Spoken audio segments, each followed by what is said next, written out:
안녕하세요. 복리입니다. 11월 1일 수요일 오전 7시 12분입니다. 먼저 11월은요, 통계적으로 상승 확률이 높은 달입니다. 9월하고 10월은 항상 증시가 흐름이 좋지 않았는데요. 그런 흐름이 올해도 여지없이 나왔습니다. 9월부터 10월 사이에 코스닥은 거의 21%가 하락을 했죠. 그렇지만 11월하고 12월은 일단 통계적으로 증시가 상승 마감한 적이 많습니다. 그리고 어제 방송에서 악재 대비해서 국내외 증시가 너무 많이 하락을 했다. 이제는 반등 구간으로 진입할 것이다 라는 의견을 드렸습니다. 하지만 이는 어디까지나 개인적 분석이니까 참고만 하셔야 하겠습니다. 미증시는 어제 추가 반등을 했습니다. 보시면 다우지수는 0.38%, S&P 500은 0.65%, 나스닥은 0.48%, 러셀 2000 지수는 0.81% 해서 4대 지수가 모두 추가적인 상승 마감을 했습니다. 보시면 국제유가는 어제 1% 정도 하락하다가 지금 0.3% 소폭 상승 중인데요. 이스라엘 사태에도 불구하고 유가는 좀 주춤하는 모습이고 금도 소폭 하락을 했다가 지금 이제 소폭 반등 중입니다. 하지만 달러가 106.56까지 많이 올랐고요. 국채 금리도 동반해서 올랐다는 게 좀 특이점입니다. 근데 이제 달러가 오른 이유는 일단은 보시면 유로화 어딨죠? 유로화가 어제 많이 좀 내려왔어요. 약세를 보였고 엔화도 150을 돌파해서 151.56까지 약세를 보이면서 그 여파로 달러가 좀 강세가 많이 이루어졌다 보시면 될 것 같고 10년물 국채금리가 중기적으로 내려와야 되는데 여전히 높은 점은 좀 부담이 되겠습니다. 그래서 향후 이 국채금리가 안정화되는 게 중요할 거예요.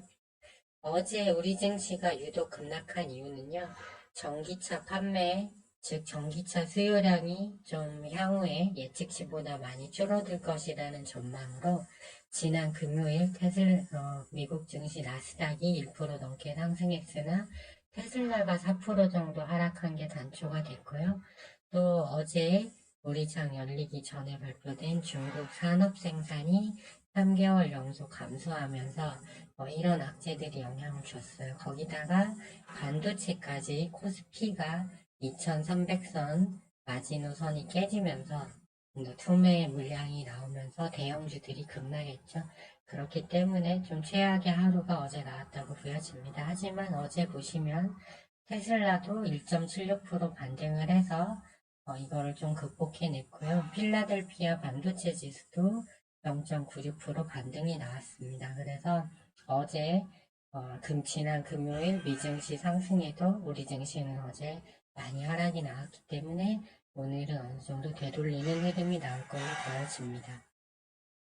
엔비디아 같은 경우는 7조 원어치 그래픽카드 중국 수출건이 미국 정부의 그 제재안 때문에 수출을 못하겠다는 뉴스로 어제 5% 가까이 하락하다가 결국 0.93%로 거의 마감 보합 수준까지 올려놓고 끝났습니다.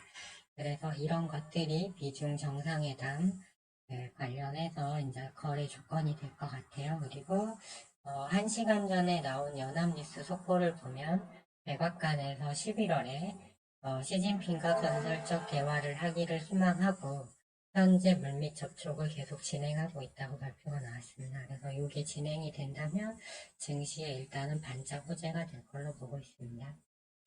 오늘은요, 미국 증시가 ADP 민간 고용이 나오는데 이걸 제가 좀 잘못 알았더라고요. 예측치가 전월 대비 소폭 늘어난 걸로 나왔습니다. 하지만 민간 고용, 민간 기관에서 조사한 거기 때문에 그 금요일 날 발표되는 노동부가와는 많이 차이가 날 수 있고요. 구인 이직 보고서는 상대적으로 구인 건수가 줄어든 걸로 전망치가 되어 있습니다. 그래서 두 개가 좀 상쇄가 될 것 같고요. 재무부에서 이제 채권 발행을 할 때, 이제 단기물이 많은가, 장기물이 많은가, 또 요 계획이 나와요. 그래서 이왕이면 단기물 위주로 가는 게 좋다. 그리고 FOMC 회의가 끝나고 내일 새벽 3시 한국 시간으로 파월의장 성명이 있는데요. 그렇게 중요한 이야기가 나올 것 같진 않습니다. 더 중요한 건 장 마감 후 발표될 애플 실적입니다. 중국 내 아이폰 판매 이렇게 좀 감소해서 지금 애플 실적이 그리 좋지 않을 수도 있다라는 이야기가 있습니다. 그렇게 되면 내일 개장하는 한국 증시에 영향을 주겠죠. 그래서 일단은 대단히 변수가 많아요. 주 고용 관련도 많고 그러기 때문에 되도록이면 좀 오늘은 좀 현금을 많이 가지고 넘어가는 게 좋을 것 같다 이런 생각이고요. 백악관 11월 시진핑과 건설적 대화 기대 이건 여전히 진행 중입니다. 그래서 오늘 지수가 어느 정도 반등이 나온다면 그래도 중국 관련주 중에 화장품 그리고 인공지능 의료테마가 좀 유리하지 않을까 이렇게 보여집니다. 네, 차트로 한번 보시면 차트로 확인해 보겠습니다.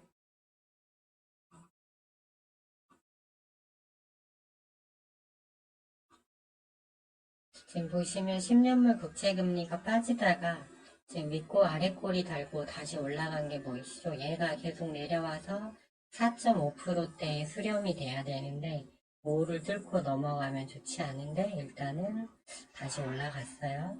이에 반해서 유가는 약세 흐름을 계속 보이고 있죠. 그리고 하마스에서요. 수일 안에 인지를 추가 삭방하겠다고 했습니다. 그리고 달러는 아까 설명드린 대로 엔화가 약세가 크게 진행되면서 이제 달러는 좀 더 올라왔습니다. 그리고 나스닥 선물은 약하긴 하지만 하단에서 일단 위로 하단 추세선 하단 저점에서 반등이 나와서 일단 올라가는 추세예요. RSI가 워낙 낮기 때문에 제가 봤을 때는 추가적으로 여기 상단까지 다시 고점 상단 저항 라인까지 가주는 게 정상적인데 일단은 오늘 발표되는 변수가 너무 많다. 그렇기 때문에 좀 변동성이 예상됩니다. 네. 국내 증시 보시면요. 코스닥이 30분봉으로 보면 투매 시그널이 들어와 있어요. 하지만 30분봉상 20일 이동평균선이 검은색입니다. 여기 하향으로 꺾였기 때문에 반등이 나오더라도 746포인트까지만 좀 가능할 것 같고요. 코스피 같은 경우도 투매 시그널은 들어와 있는데 반등하더라도 2700 아니죠? 잠시만요. 안 바뀌었네요. 반등하더라도 2291포인트 정도로 좀 약한 반등 흐름이 예측이 됩니다. 장중에. 그리고 무엇보다 중요한 건 외국인이에요. 외국인이 사줘야 되는데 지금 선물도 그렇게 흐름이 좀 좋지는 않아요. 보시면 계속 내려가다가 장 막판에 양봉으로 좀 올라오긴 했죠. 그래서 국내 증시가 최근에 상승할 때 조건은 선물 시장이 오르고 국내 선물 시장이 오르고 외국인이 매도폭을 대폭 줄여주거나 아니면 매수가 나올 때였다. 그렇기 때문에 오늘도 이게 일단은 가장 중요하지 않을까 생각이 됩니다. 메인 포지션 하지만 테슬라도 올랐고 했기 때문에 그렇게 오늘 과한 하락이 나오진 않을 것 같아요. 에코프로 그룹주들이 어제 많이 밀리면서 하락이 나왔는데 이제 잘 보시면 일봉상 투매 시그널이 들어오기가 쉬운 게 아니거든요. 근데 투매 시그널 들어왔다 반등 주고 다시 밀리면서 또 투매 시그널이 들어오려고 하고 있어요. 그리고 삼성전자 같은 경우 20일 이평선이 하향으로 누르고 있죠. 그래서 직전 저점 66,000원 지지 여부가 좀 중요해 보이고요. SK 하이닉스는 밑에 61선 지지라인이 있죠. 그렇기 때문에 여기서 일단 이 종목들이 지표주라고 돼 있잖아요. 그래서 에코프로 그룹주가 가야 코스닥이 지수가 오르고 삼성전자, SK 하이닉스가 올라야 이제 코스피가 지수가 가는 겁니다. 그래서 이 종목들이 파랭이어서는 안 된다. 그렇습니다. 그리고 여전히 이제 좀 화장품 쪽이 유리하다고 봅니다. 그래서 창단 글로벌은 시간에서 2% 정도 올랐죠. 그래서 이제 올라서 출발할 것 같고요. 코리아나는 0.67% 정도 하락했지만 미국장 하락에 대한 불안감이 시간에서 반영됐다고 봅니다. 그래서 일단 상승 마감했기 때문에 오늘 또 일단 최근에 거래량이 들어왔고 이제 이슈성이 있는, 왜냐하면 국내 수급이 얕기 때문에 결국은 가는 섹터만 이렇게 일주일이나 길게는 2주간의 시간을 두고 움직이는 거거든요. 일단 화장품 쪽이 강할 것 같고, 그다음에 엑스게이트도 분봉 흐름이 나쁘지 않고, 어제 말씀드렸던 코어라인 소프트도 저점에서 계속 우상향하는 모습이라 나쁜 모습으로 보이진 않습니다. 그래서 이 정도 단기적으로 추세가 좋은 종류만 단타를 하면 될 것 같고요. 일단 추가적인 인질 협상 뉴스가 나왔기 때문에 방산하고 에너지주들이 어떻게 반응할지 모르겠습니다.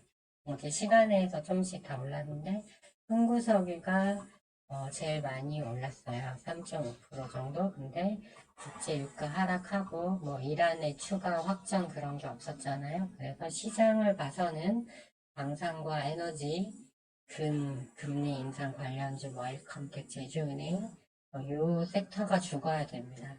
이 섹터가 죽어줘야 시장이 반등이 나온다는 뜻이에요. 그래서 이쪽 연계 수급이 이쪽으로 가나 이쪽으로 가는데 일단은 인지 석방 뉴스가 새로 나왔고 유가가 하락했기 때문에 오늘 또 중심은 중국 관련주, 뭐 아시아나항공도 항공주도 포함이 될 수 있겠고요. 대부시스터즈, NC소프트, 그다음에 뭐 넥슨게임즈 뭐 이런 것도 다 해당이 됩니다. 크게 보면 다 중국 관련주로 들어가요. 그래서 이제 그 대신 이제 반도체 대형주들이 최근에 너무 하락이 좀 커가지고 분봉상 투매 시그널이 다 떠있어요. 그렇기 때문에 오늘은 반도체도 어느 정도 반등이 나오면서 지수는 무리가 없는 하루가 예측되지만 오늘 변수가 너무 많다고 말씀드렸어요. 오늘 우리장 끝나고 나올 변수가 대단히 많기 때문에 일단은 현금 비중을 좀 늘리고 가자 이런 게 말씀드리고 싶고요.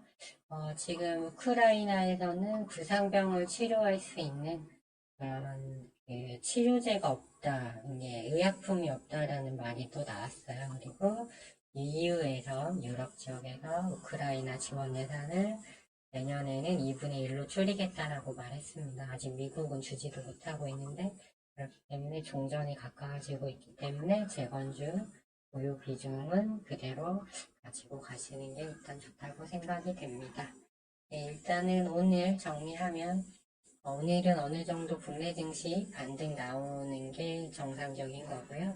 그러나 반등의 폭은 크지 않을 것 같습니다. 오늘 또 여전히 화장품 쪽 미국 정상회담, 미중 정상회담 관련 화장품 섹터와 뭐 의료 AI 정도가 그래도 좀 유리하다고 보고 있고요. 오늘 저녁 미국 증시는 발표되는 지표도 많고 변수가 많기 때문에 되도록 현금 보유 비중을 늘려서 넘어가자. 확인하고 매매도 늦지 않다. 이런 말씀을 드리고 싶습니다. 네, 오늘 장도 모두 성공 투자하시기 바라고요. 저는 장이 끝나고 마감 영상으로 다시 찾아뵙도록 하겠습니다.